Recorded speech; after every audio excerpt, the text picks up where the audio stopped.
O setor elétrico brasileiro está passando por algumas transformações bastante profundas. E a COP30, que será realizada aqui no Brasil, está se avizinhando, intensificou bastante o debate sobre transição energética mundial e também o protagonismo no Brasil nesta jornada. Internamente, a medida provisória 1303, ou MP do setor elétrico, que cria uma tarifa social para contas de luz de famílias de baixa renda, foi aprovada pela Câmara dos Deputados neste mês.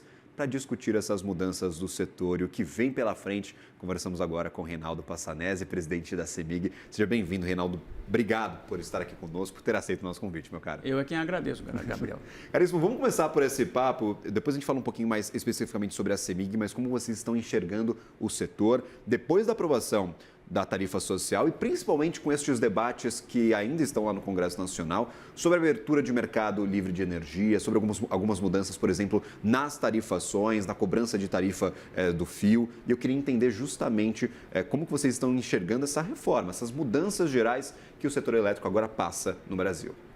Gabriel, acho que a primeira coisa que a gente vê muito positiva é a discussão sobre a necessidade de reforma do setor. Então, um ponto para mim que é muito positivo é que essas medidas provisórias, a 1.300 e a 1.304, trouxeram um grande debate sobre o setor. E o setor, de fato, precisa debater temas muito importantes, né? O setor precisa debater esse binômio que nós temos hoje, que é tarifa cara e energia barata, como é que nós vamos enfrentar todo o tema de subsídios que existe na tarifa e que deixa a tarifa cara, embora a energia seja barata. Né? O setor precisa enfrentar um outro tema que é a abertura do mercado. De fato, né? Você olha a internet, olha a telefonia, o quanto que já abriu o mercado. Nós ainda temos muitas oportunidades em termos de abertura de mercado, de agilidade que o Mercado Livre permite, do consumidor poder escolher o seu fornecedor de energia.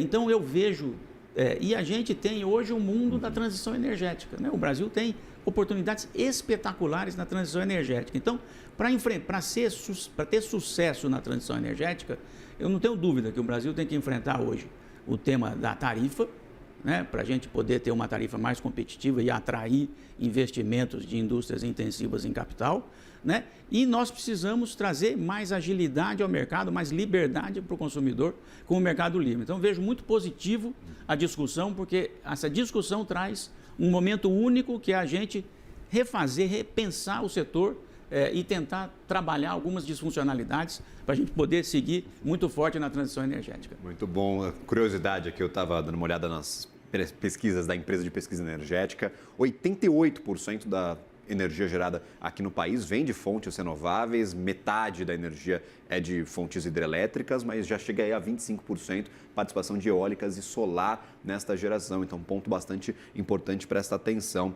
E você toca num ponto que eu gostaria de levantar contigo, já que a CEMIG faz um pouquinho de tudo, tá? Na geração, na distribuição e na transferência também.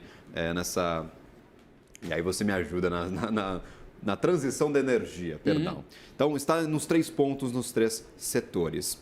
E eu queria entender o porquê temos este cenário de energia barata numa ponta, já que vocês fazem a geração, e a tarifa cara para o consumidor final na distribuição. O que encarece esse segmento e com essas discussões iniciadas, meu caro, por que a gente tem, talvez, quais seriam, talvez, soluções para mitigar estes efeitos, para termos uma tarifa um pouquinho mais barata e incentivar a atividade econômica aqui no Brasil? Talvez um fato que chama atenção é a diferença entre o custo de geração e a tarifa final no Brasil.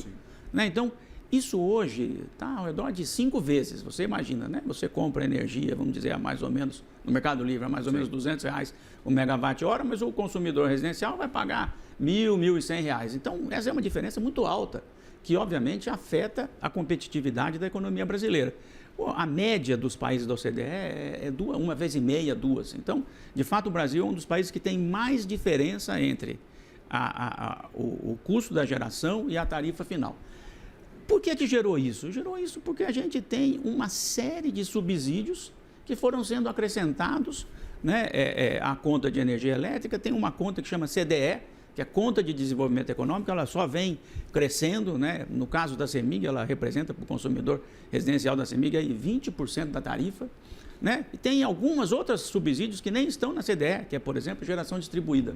Né? Então, geração distribuída também tem isenção do pagamento da rede. Então, quando você soma os 20% da CDE mais a parte da geração distribuída, o consumidor residencial da CEMIG paga 35% a mais do que se eu não tivesse esses subsídios. Né? Então, de fato, acho que o que explica esse diferencial foi a série de políticas públicas que foram sendo construídas aí ao longo do tempo, né? Apoio para a energia eólica, apoio para a energia solar, apoio para projetos no Norte e Nordeste, tarifa social, termoelétricas e agora, né, mais recentemente, que cresceu muito, o tema da geração distribuída. Então, quando você soma tudo isso, a gente de fato vê essa dicotomia, né? Essa, para mim, disfuncionalidade entre custo da geração barato, tarifa cara, repito, né? Talvez seja um dos maiores múltiplos entre os países que têm aí bastante produção de energia elétrica. Então, essa parte da justificativa, são né? todas essas políticas. Perfeito. E talvez o que eu gosto de acrescentar, Gabriel, é que, e por isso que eu acho que é importante a discussão, é que essas políticas hoje apoiam basicamente tecnologias maduras. Então, assim, quando você tem um subsídio, usualmente, né, quando você quer estimular, você estimula uma tecnologia disruptiva. Então, assim, estimular baterias, estimular hidrogênio verde, talvez faça sentido. Agora, você estimular energia solar, você estimular energia eólica, são tecnologias absolutamente maduras.